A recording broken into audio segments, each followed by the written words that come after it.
Dans le monde du renseignement étatique, il existe deux sources d'apport d'informations d'enquête sur le terrain. Les forces spéciales et les unités spéciales. Les forces spéciales sont des militaires. Ils préparent leurs opérations selon une stratégie bien établie, mais qui prend du temps. Ils sont nombreux, ils travaillent en groupe, voire en groupe restreint, mais jamais seuls. James Bond, tu oublies.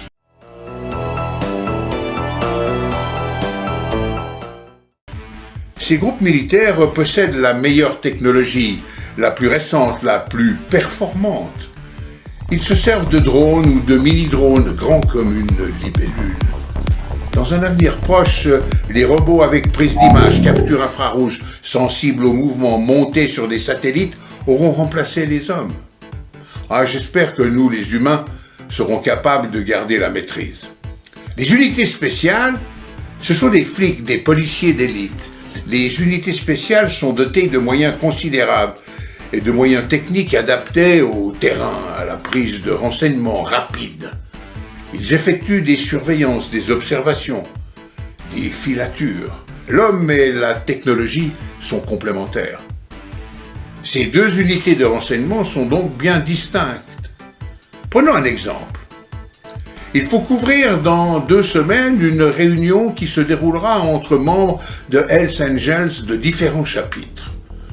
Cela se déroulera dans une ferme au centre de nulle part.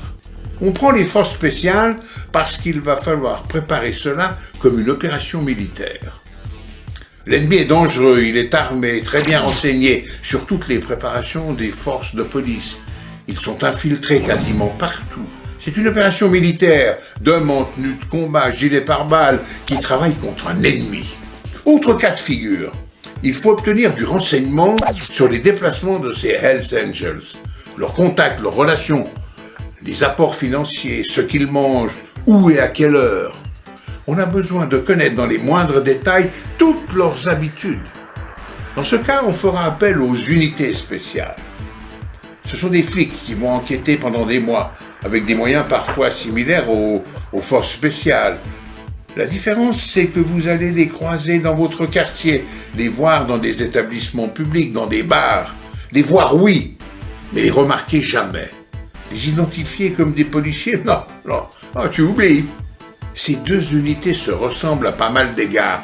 Elles sont appelées par les autorités lorsque les forces ordinaires ne sont plus en mesure de dénouer une situation.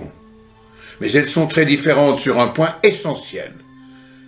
Lorsque les forces spéciales, les militaires, ont terminé leur travail, le monde entier sait qu'il s'est passé quelque chose.